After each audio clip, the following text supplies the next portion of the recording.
Hey, what's going on, everybody? Commander Crane here. We are back with another episode of Crane's Chronicles.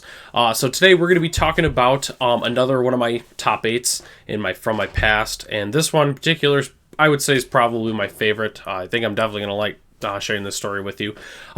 So this one is going to be about the first Pioneer 1K in Michigan. I did place top 8 in the tournament, and I'd like to give a little bit of backstory, talk about the tournament, a little bit of everything, honestly. So, beginning of the story is Pioneer was created in 2019.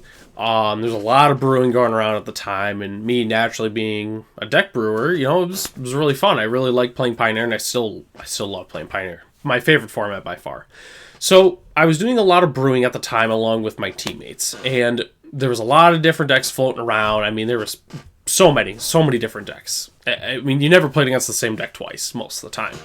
And the main deck I was brewing with was a mono-green Stompy list. I had previously played a black-green Stompy list in Standard right at the end of the previous season and did really well. I actually took it to first place at a local qualifier, which maybe I'll talk about that someday. But I wanted to convert that into Pioneer, even though there wasn't a lot of differerences. So I decided it started mono green, which slowly turned into black green. And obviously it ended up going the right way. I ended up doing really well at the tournament. But just want to give a little bit more backstory into it, and then we'll get into the tournament itself. So a little bit before the tournament, about a week, I had solidified a list. So it originally started off as just mono green. I had been playing, it was pretty standard. You have Land of War Elves, Elvish Mystic as your ramp. You've got Steel Leaf Champion, Ronus.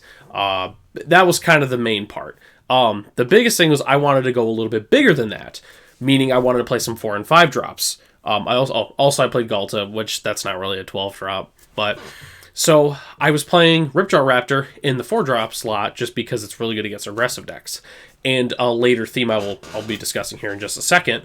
But one of the biggest things I wanted to do was really go big, and so I decided to play a very, very not traditional card in Gigantosaurus. So I've always really liked Gigantosaurus as a Magic card, and I always really, really wanted to play it. I had been looking at other 5 drops potentially, but none of them really fit the bill. So I had thought about playing it, but the biggest reason I did end up playing it is a card called Vivian Arcbow Ranger. We'll go a little bit more into the details of the card later for those who don't know what it is. But long story short, Vivian was kind of the main piece of the puzzle with the deck. It gives trample to a lot of creatures that normally cannot give trample, which I'll be showing a lot of those in a little bit here. But that kind of tied the whole deck together. I wanted an aggressive 5-drop that was green, and honestly, you give it trample, and the game's basically over. So I guess we'll get a little bit more into it here. But so about a week before the tournament, I had solidified the deck, green-black Stompy. My teammates were not on board, especially with Gigantosaurus. That was definitely the biggest piece where they said, why would you even play it? My biggest thing against it was it's really good against like a lot of aggro decks. You can't punch through it. It's so hard. If you can't Doomblade it sits there and it will kill you. So even though they really didn't want me playing it, I decided, you know what, I'm going to be playing it anyways. And obviously it turned out pretty well. So we are actually going to go right into the matches here. I've got the matches saved here. So we're going to jump right into that. Excuse my terrible interface here. Okay. So we're going to jump right into the matches here. So actually, nope, I lied. We're going to jump into the deck list here. We're going to go right into the deck list. So this deck is basically how it was. The only thing that's different currently is the sideboard, which I'll explain how it was a little bit different at the time. But essentially, this is the list that we were playing at the 1K. So it's pretty standard.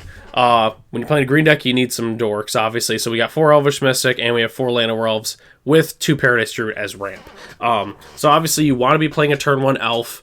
And then Paradise Druid is really just insurance to make sure you can get to 4 mana. Because you want 4 mana on turn 3 for sure, which will definitely be explained a little bit more. So then we got the 1s and 2s. the 3 drops here, we've got Steel Leaf Champion, obviously a really great aggressive 3 drop. I mean, it does. I don't even really need to talk about it anymore. Everybody knows what this card does. So, one card that's really interesting in here is Rotting Regisaur. So, the deck is primarily green. There's not a lot of black in it. The main reason I wanted to play Rotting Regisaur is 2 reasons. One, it's a 7/6 for 3 mana. I mean, it's huge. It's a big body. It's really hard to get rid of. Even with the discarding at your upkeep, still not even much of a downside. So, the 2 reasons I really wanted to play this card was, one, was this card right here. So, Ghalta Primal Hunger, obviously one of the best curve toppers you can really have in a mono green deck like this, especially. The main motivation for it is if you actually go turn 1 Elvish Mystic, turn 2 Rotting Regisaur, and then turn 3, assuming you hit your 3rd land drop, you can play Ghalta right away. I mean, turn 3 Ghalta is just... a lot of decks cannot beat that. At that point, it's, okay, you must answer this or you're going to die. So, that was the one reason I wanted to play Rotting Regisaur. The next reason I wanted to play Rotting Regisaur is this card right here. So, Vivien Arcbow Ranger, the card I talked about earlier, is just an insane Magic card. So, the first one, the tick up, is distribute 2 1/1 counters. They each get trample. So, that by itself is insane. I mean, even going turn 2 Rotting Regisaur, turn 3 Vivien, giving it trample is just insanely powerful. -3, target creature control deals damage equal to its power to target creature or planeswalker, which is a really, really nice ability. Rabid Bite on a stick is really nice. And then the -5, you may choose a creature card you own from outside the game, reveal it, and put it in your hand. So, the reason why I wanted to play this card is because I knew it was a very powerful card to be playing in this deck. Typically, with green, it tends to struggle with getting a little bit of reach, removing creatures and planeswalkers, and then having utility / not even necessarily card advantage, but that's what green struggles with, and Vivien ties it all together, which is why I knew playing a shell with this card was going to be very powerful. So, Vivien is our best 4-drop of the deck, arguably the best card. Our other 4-drops here, we have Ripjaw Raptor. Pretty self-explanatory. It's a really, really good aggressive card. Those who've seen my Gruul Dino deck techs and stuff like that know that I definitely like this card. It's really good against aggressive decks, and at the time, I figured there was going to be a lot of aggressive decks, so that's why I wanted to play 2 Ripjaw Raptors. I forgot to mention, we do have Ronus, really powerful 3-drop.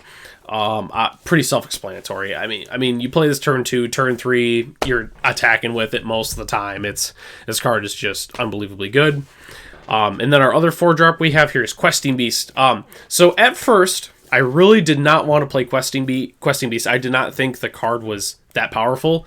There's a certain line of text in here that we will talk about later when we talk about our matches that was very relevant. But Questing Beast, overall powerful card. I'm really happy that I played it. It is amazing card. And then finishing out our curve here, so we've got 4 Gigantosaurus, which is the main talking point of this video, honestly. And that's it's a 5-mana 10/10. That's pretty self-explanatory. Giving it trample, you just win the game. Pretty self-explanatory. And then we did already talk about Ghalta, but also, fun fact is Gigantosaurus pairs with Ghalta really well because it makes it 10 less to cast. So those just go together well. So we're going to go into the other non-creature spells here. So we've got 2 Blossoming Defense. Pretty self-explanatory. It's a little bit of a pump spell, but mostly it's just for protection. That's kind of the main thing for it. Sometimes you can steal wins with Blossoming Defenses. I've done it a few times.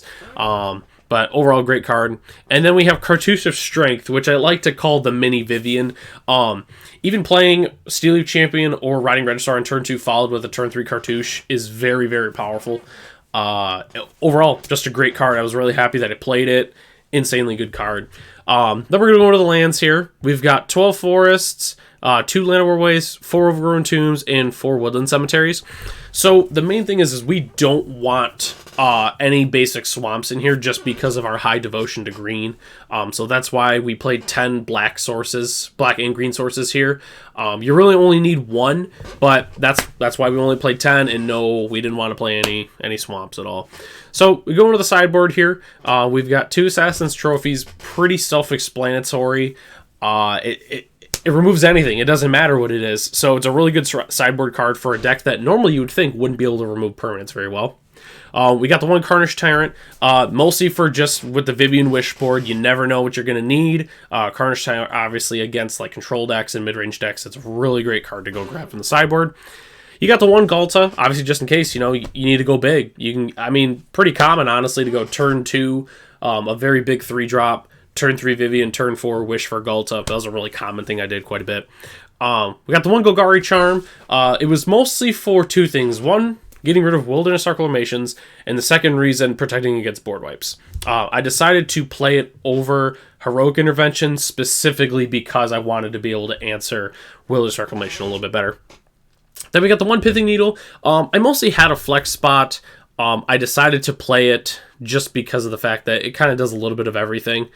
And then the rest of the guys we have here, we've got one Questing Beast, is really just for utility with Vivian. Scavenging Ooze, just a really, really great sideboard card. I've already talked a lot about this card, everybody knows what it does. We've got the 2 Shifting Ceratops, obviously for the blue decks. We've got 3 Thoughtseize, which is pretty self-explanatory, especially with aggro decks. Coming out of nowhere, the Thoughtseize can definitely be game-breaking. And then we've got the one Thrashing Bronodon in the sideboard. So a little bit of a disclaimer. Before, when Veil of Summer was legal in the format, I was not playing the sideboard Questing Beast or the Thrashing Bronodon. I was playing 2 Veil of Summers. But after it was banned, I replaced those with those in the deck, which Veil of Summer obviously is a busted Magic card and never should have been printed. But that's pretty much the summary of the deck here. So I guess we'll go a little bit into the matches here. And honestly, I think it's going to be pretty interesting. So we'll hop into the matches I played here. So right off the bat, we started with Is It in Soul? So this one was a very, very close matchup overall. From my understanding, from first game, that deck hits in very large chunks of 5. From my understanding, it was just 2 hits with a Smuggler's Copter and an Ensoul with 2 Shrapnel Blast. Pretty simple. I couldn't beat that. Game 2, I actually played a very, very quick hand. It was turn 2 Riding Regisaur, turn 3 Vivian. They couldn't stop it. And then game 3 was really grindy. I basically went for lethal with a Cartouche of Strength, and they had the Shrapnel Blast. But overall, really close game. Was really fun. The opponent, I'm not going to mention his name, but he's actually formerly played on the Pro Tour and was former Rookie of the Year. So he's a very good player. So it didn't feel too bad losing to him. But overall, he was a great guy. It was a great match. Had a lot of fun playing it. So we go into the second round of Swiss. So the second round was against Mardu Knights. Honestly, there wasn't a lot that my opponent could do. All my creatures were bigger than his, had trample. He played average size knights, and I played giant creatures. It was not a good matchup for him at all. There was nothing they could do. So we next round played against Bant Nexus. So Bant Nexus, this was a very, very funny moment. So the first game, I won very, very handily. I had a very aggressive hand. The second game, I was swinging for lethal on, I believe it was turn 5. And my opponent casts a fog. And then all of a sudden I remembered with Questing Beast, it says combat damage that will be dealt by creatures you control can't be prevented. Realizing that my opponent, even if they cast a fog, it's not going to do anything. So all of a sudden, I unexpectedly got the win. My opponent was very confused, but we ended up getting there on the backs of Questing Beast. Overall, it was hilarious. I didn't even think about it at the time. Something clicked, and I said, wait a second. So we ended up getting the win there. So the next round we played against Abzan Blink. So basically, this is actually my teammate I played against. The idea of his deck was you play effects like Thought-Knot Seer, Siege Rhino, a lot of blinkable creatures, and then you play Eldrazi Displacer, so you're able to blink those creatures, get a lot of value. That was kind of the idea of the deck. So the first game, I had a very, very a fast win. My creatures were just very large, couldn't officially block them. So the second game was actually hilarious. So I had played a Vivian on turn 3. He was able to take care of it. The second Vivian, I had to sacrifice to be able to get rid of the Eldrazi Displacer. Otherwise, I was going to lose the game. And the third one, he actually got out of my hand with a Thought-Knot Seer. So on my one turn, I had 2 Gigantosaurus in play, no cards in hand. If I could draw something to give trample, I would win the game. So I draw, and I drew my 4th Vivian. In the top, I don't even know how many cards it was. It wasn't that many. I was able to play the Vivian, give them both trample and attack for lethal. It was, honestly, I did not deserve to win that second game, but I did. And yeah, it was great for me, not so great for my teammate. But no, it was really funny playing that match. But we both knew what we were, playing, so it definitely was a lot. It seemed a lot more complicated because we both knew what we were on. So in my last round that I played, I knew I was in a win and in for top 8. I knew that 4 wins was the minimum needed. So I didn't know what I was playing against at first. But then I played against Mono Black Devotion. So this was a very interesting set. So the first game, I had a very, very good hand toward the end of the game. At the beginning, I stumbled a lot. He was able to efficiently kill my Llanowelves, a lot of my creatures. Mostly it came down to at the end that I was drawing very, very well. I was able to just play raw threat after threat. My opponent really wasn't able to get going. Like a couple of like a Mutavault is not going to beat a Steel Leaf Champion, and I was just able to efficiently take out his creatures at the same time build my board. Overall, it was just a good first win. The second game is a very interesting game, though, because we both were stuck at 3 mana the entire game. And my opponent actually didn't have a black for a couple turns. So we were both in top deck mode and not really drawing any creatures. Eventually, we get to the last couple turns. I'm at 3 mana. I drew my 3rd Steel Leaf Champion. My opponent was at 5. Even a Fatal Push wasn't even going to do it. So on his last turn, he draws, and he gets really excited, and he plays, I don't remember the name, it's not Blight Beetle, it might be, but it is the Green Beetle that's black from Core Set 19. So he plays it, and all of a sudden he realizes that can't block Steel Leaf Champion, even with protection from green, and he's at 5 life. So I was able to attack him for 5, win the game. It was really, really close, and we both had bad hands, but I just ended up being on the good end of it. The nice thing is he ended up making top 8 as well. He won his last game to get into the top 8 still, so I was really happy for that guy. So then the last round we had the intentional draw. We didn't have to play it. We got the win. Well, we got the tie. We were able to get into the top 8. So at this point, nobody expected me to get to top 8, especially with some guy playing Gigantosaurus of all things. So we get into the first round of the top 8. I'm playing against a guy who I have played against, and the last time I played against him was at that shop about a year prior. And he ended up getting kind of lucky, and he got some really good top decks to actually go to the finals and win that tournament. So I knew I had to get my revenge this time. So the first game, for those who do not know, Simic Nexus does not have a lot of interaction. It pre-board at the time. I mean, the deck's banned now out of existence in Pioneer, but they don't have a lot of interaction in the main board. So normally a 5-mana 10/10 it can just get bounced. It can get Doombladed. They can't, they get rid of it really easily. But in this case, he wasn't able to get rid of my 5-mana 10/10 that I played on turn 3. And I managed to kill him very, very fast with it. So in the first game, we got the kill with Gigantosaurus, which was just insane.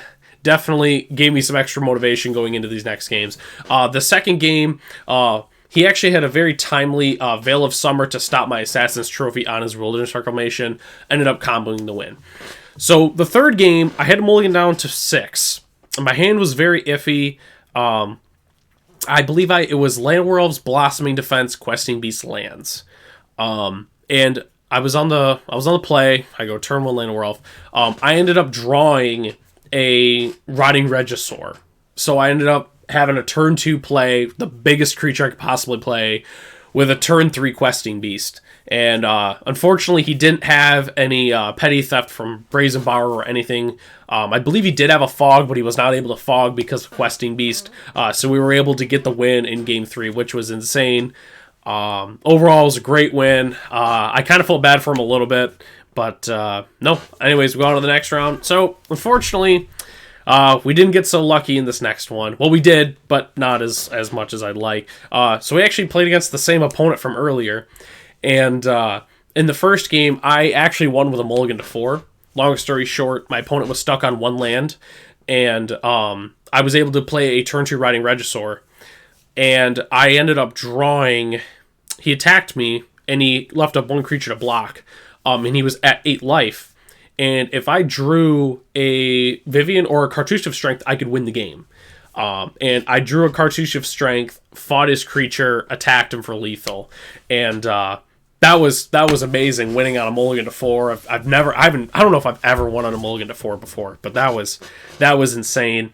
And then games 2 and 3, he kind of it went exactly how it did in the first game. He was able to get some big flyers out. I wasn't able to punch through. I know at one point in game 3 he had 2 Darksteel Citadels enchanted, which are really, really good at blocking Gigantosaurus when they don't have trample. So unfortunately, I wasn't able to get the win. I believe he did go on to the final round against Goblins and then did lose to Goblins. But overall, that was the summary of the tournament. It definitely was really, really cool going on and doing really, really well with a deck that I built myself. I know in the following couple weeks, I know Golgari Stompy did go on to be a list, but not a Gigantosaurus aggro. It was more of a collected company value deck for the most part. But overall, it was really, really nice to do well at a tournament. The biggest thing was with this deck was 100% me just brewing and wanting to play cards that I really wanted to play, which is one thing that I always emphasize to people is don't be afraid to play the cards that you like. Because, sometimes you might do really well. Sometimes that was the card that you needed to really break the deck, potentially. But overall, this was definitely my favorite top 8 I've ever had. I guess I've got one more picture to show you here.